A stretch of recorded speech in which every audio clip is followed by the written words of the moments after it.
par qui, Patrice? Bien, William, je vous parlais la semaine dernière de Cheb Khaled, qui a été condamné pour plagiat au détriment de Cheb Rabat. Le Figaro nous en parle ce matin. Je vous rappelle que ça concernait la chanson Didi, Didi, le tube des années 90 et 2000. Et il devra donc payer 500 000 €, donc la moitié de 10 ans d'exploitation commerciale de la chanson. On peut donc en déduire que l'exploitation commerciale de la chanson Didi rapporte 100 000 € à son auteur, ou j'allais dire maintenant à ses auteurs, puisqu'il y a eu plagiat qu'ils vont devoir partager. Maintenant, je vais me tourner vers Julia pour vous faire écouter quelque chose que vous connaissez très bien. Allons-y. Charlotte connaît très bien ça, elle a dansé là-dessus. C'est vieux, ça a 2 ans. Mais puisqu'on parlait de plagiat, cette chanson signée Pharrell Williams et Robin Thicke a rapporté 10 millions de dollars. Et j'apprends qu'il va falloir en reverser 7,3 aux ayants droit de Marvin Gaye, parce que là aussi, il y a condamnation et il y a plagiat. Ouais. Ah, vous savez que c'est très réglementaire. On avait traité ce sujet-là, c'est-à-dire à partir de combien de notes, combien de mesures vous pouvez considérer que vous avez pompé sur le voisin. Ça, c'est très rigoureux. Et alors, ils ont plagié God to Give Up, chanson de Marvin Gaye qui date de 1977. Voilà. 77, on l'a là, celle de Marvin Gaye. J'ai pas demandé à Julia, mais on peut la... Vous la cherchez, si vous la trouvez, ça serait sympa. Alors maintenant, qui parle? Fenêtre sur cour, l'un des pires navets du cinéma. Bette Davis, elle était repoussante. Katharine Hepburn, elle couchait avec tout le monde. Brando, il était stupide, comme la majorité des acteurs. Malraux, c'était le larbin de De Gaulle. Qui parle ainsi? Il est mort. Oui. Orson Welles. Alors, je vous explique. Il était en colère ce jour-là? Non. Sort un livre, ces jours-ci, qui est une compilation de 370 pages de conversations entre Orson Welles et un ami réalisateur, dont le nom n'est pas très connu, il s'agit d'Henri Jaglom. Et il avait conservé les bandes des conversations que les deux hommes ont eues dans les années 80. On est sûr du coup. Ah oui, on est sûr du coup. D'ailleurs, les bandes sont restées sur une étagère pendant des décennies parce qu'on voulait éviter le procès. Et puis, aujourd'hui, ça sort. Alors là, ça cartonne, ça canarde à tout va. Alors, il raconte par exemple la rencontre entre Marlène Dietrich et Greta Garbo. C'est lui qui les présente. Greta Garbo à gauche. Marlène Dietrich à droite. Voilà. Et Dietrich s'approche de Garbo et lui dit: vous êtes la plus belle femme que j'ai jamais vue. C'est un réel plaisir de faire votre connaissance. Je me sens toute petite en votre présence. Et Garbo la regarde et dit: merci beaucoup. Au suivant. Ensuite, il parle de Woody Allen. Il dit: je déteste Woody Allen. Texto, hein.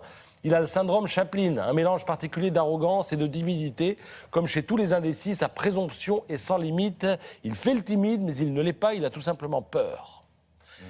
Humphrey Bogart, c'était un poltron qui ne savait pas se battre. Il cherchait toujours du grabuge dans les nightclubs, sachant pertinemment que les serveurs l'arrêteraient avant qu'il se passe quoi que ce soit, etc., etc. Ah oui. Ouais. Ça s'appelle En tête-à-tête avec Orson Welles, c'est chez Robert Laffont. Cela dit, on ne peut pas lui dire, dis donc, pauvre vieux gâteux, tu dis n'importe quoi, c'est foutu. On peut plus lui dire, il est mort. Bien sûr. Catherine Hepburn, qui couche avec n'importe qui, mais ça va pas, non. C'est faux, très gentil. Mais c'est pas... Juste pour finir, parce qu'il y en a dans tous les journaux ce matin, regardez. Vous êtes beaux. Vaste campagne de pub. Vous êtes tous très beaux. Ouais.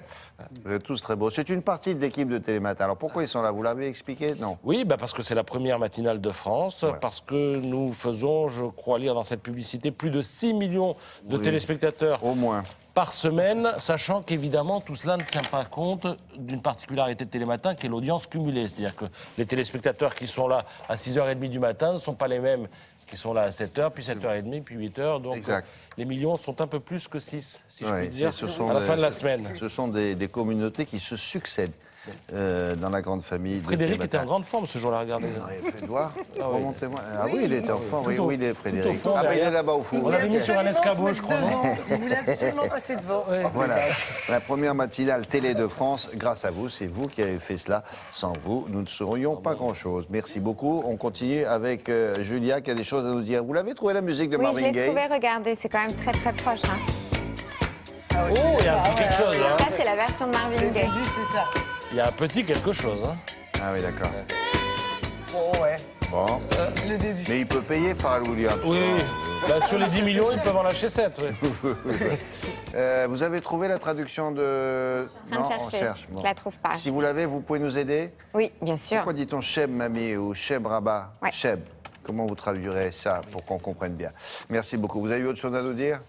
Oui, est-ce que j'ai un petit peu de temps? Je voulais juste vous parler d'un truc qui s'est passé cette nuit. La saison 5, premier épisode de Game of Thrones, la série d'Heroic Fantasy, a été diffusée cette nuit. Et en même temps, simultanément, c'est là où vous allez comprendre, voici le compte Twitter du gouvernement français, William. Alors évidemment, l'actu, c'est le soutien de Manuel Valls, par exemple, à Hillary Clinton. Et un petit peu plus bas, regardez ce qu'on trouve. Les réformes du gouvernement expliquées en langage de Game of Thrones.